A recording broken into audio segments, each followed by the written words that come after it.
رسول صلی الله علیه و سلم فرمود نشانه 19 است. فرمود یک وقت به امت من فرا میرسد، این زمانی که من حیات دارم این زمان نیست.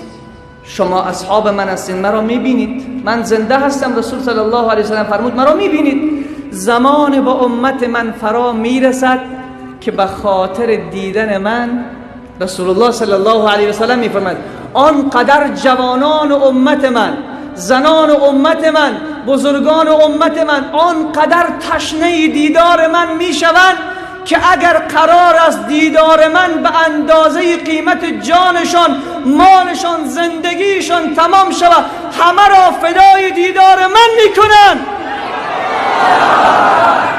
یعنی همه را فدای من میکنن. انشاءالله که این زمان هست. این طرف ترس و وحشت و دهشت، اما با قلب مملو از امید بر رحمت جوان به این صفا قرار گرفتن. انشاءالله مصداق این حدیث باید بشویم. رسول صلی الله علیه و سلم فرمود یود احدهم لو رآنی باهله و ماله. دوست دارد یکی از شما در اون زمان که اگر مرا ببیند آماده است که اهل خانواده خود را، زندگی خود را، همه را فدای دیدار من بکنه.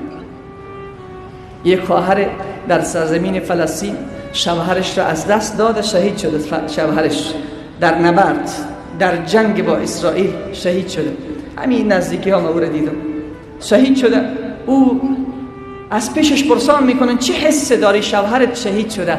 و بسیار متانت و وقار و بزرگی با دل بزرگش، این خواهر، معمولا زنها نسبت به مردها ضعیفترن، اونها تحملشان کمتر است، الفت در بدنشان بیشتر هستن، اونها زیاد گریه میکنن وقتی مصیبت به اونها میرسد. با همون وقار و متانت و بزرگی میگوید من یک افسوس میخورم. این خواهر میگوید یک افسوس میخورم، همین که شوهرم وقت رفت من ماندم. کاش من وقتر فدای الله میشدم، کاش من وقتر میرفتم شهید میشدم، اما شوهر من از من سبقت گرفت.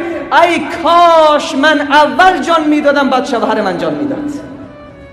ببینین عزیزان من، امروز امت به اینجا هم رسیده. فقط ما یک سری مشکلات داریم، یک سری درزها در زندگی ما پیدا شده. این درزها را ترمیم بکنیم و الا دیگر الحمدلله جوانان بیدار شدن. من قبلا هم گفته بودم که امروز امت به جای رسیده که بعضی جوانان قسم عبادت میکنن، قسم دعوت میکنن، قسم ناترس شدن، قسم عشق الله و رسول به قلبشان موج میزند که از هیچ کس پروا ندارن. رسول الله صلی الله علیه و سلم فرمود همین جوان در همون زمانی که این گونه مرا ندیدن و دعوت میکنن و عبادت میکنن و نماز جمعه میخوانن، ثوابشان به اندازه 50 تا صحابه من است. بگو یک بار الله اکبر. به اندازه 50 تا صحابه من. اگر تو به دل پاک آمدی، من امیدوار هستم که انشاءالله تو به دل پاک اینجا آمدی، تو دیگه هیچ چیز نمیخواستی، یک کس پول توزیع نمیکنه. اینجا به خاطر آمدی تا کار بکنی که کی راضی بکنی؟ آمدی به خاطر که اصلاح شوی، آمدی که به خاطر پاک شوی. حال دوزانو بشی و از الله میخوایم که الله ما را پاک بگردونه.